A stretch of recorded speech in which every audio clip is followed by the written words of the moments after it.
চাচা, হেনা কোথায়? হেনার বিয়ে হয়ে গেছে।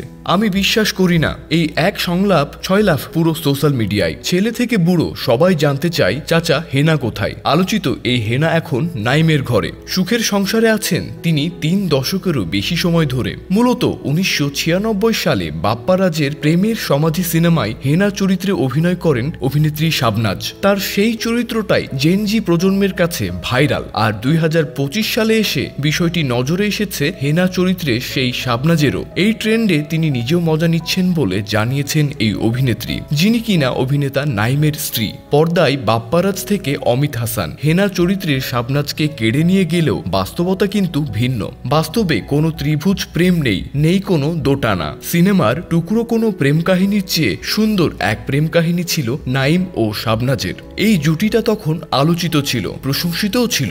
1994 সালে তারা সংসার জীবনে অগ্রসর হন। এখনও সেই সংসার সুন্দর আছে ঠিক আগের মতোই। এই দম্পতির আছে 2 কন্যা। বলতে গেলে পর্দায় সেই হেনা সুখের এক সংসারে জীবন কাটাচ্ছেন নাইমের সাথে। কেমন ছিল তাদের প্রেম ও পরিণতির গল্প জানবো বিশেষ এই আয়োজনে। 1996 সালে মুক্তি পায় দেলোয়ার জাহান ঝন্টু এবং ইফতেখার জাহান পরিচালিত প্রেমের সমাধি। সেই সিনেমারই একটা দৃশ্য এটি, যেখানে অমিত হাসান যখন হেনা চরিত্রে শাবনাজকে বিয়ে করে নিয়ে যায়, তখন বাপ্পারাজ এসে হেনার বাবা তথা অভিনেতা আনোয়ার হোসেনের কাছে জিজ্ঞাসা করেন, চাচা হেনা কোথায়? সিনেমায় হেনার কি হয়েছিল, কোথায় ছিল সেটা অবশ্যই সবারই জানা। তিনি মূলত অভিনেত্রী শাবনাজ, আর বাস্তবে অভিনেতা নাইমের স্ত্রী তিনি। এমনকি প্রেমের সমাধি সিনেমার যখন শুটিং হয় তখনও শাবনাজ বিবাহিতই ছিলেন। শুরুতে এই দুজন জুটি বেঁধেছিলেন রূপালী পর্দায়, এরপর তুমুল প্রেম এবং তা থেকে বিয়ে, আর এখন 2 মেয়েকে নিয়ে সুখের সংসার। এই প্রজন্মের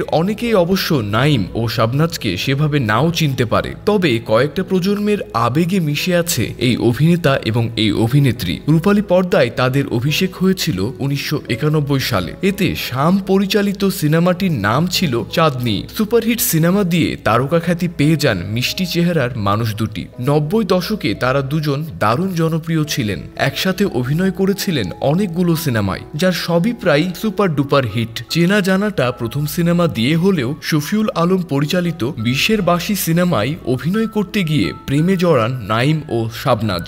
এরপর 1994 সালে 5 অক্টোবর বিয়ে করেন তারা, এবং বিয়ের পর সিনেমা ছেড়ে সংসার জীবনে মনোযোগ দেন এই যুগল। এখন তাদের বেশিরভাগ সময় কাটে টাঙ্গাইলে নাইমের গ্রামের বাড়িতে। ক্যালেন্ডার বলছে তাদের বিয়ে পেরিয়ে গেছে 30 বছরেরও বেশি, অথচ এখনো তাদের সম্পর্ক সেই প্রেমের সময়কার মতো। প্রায়ই প্রকাশ্যে আসে নাইম ও শাবনাজের মধ্যকর সুন্দর ও কেয়ারিং সম্পর্কের গল্প। শোবিজ অঙ্গনে মন ভাঙা ও বিচ্ছেদের নানা গল্পের মাঝে তাদের বলা যায় সফল এক দম্পতির উদাহরণ।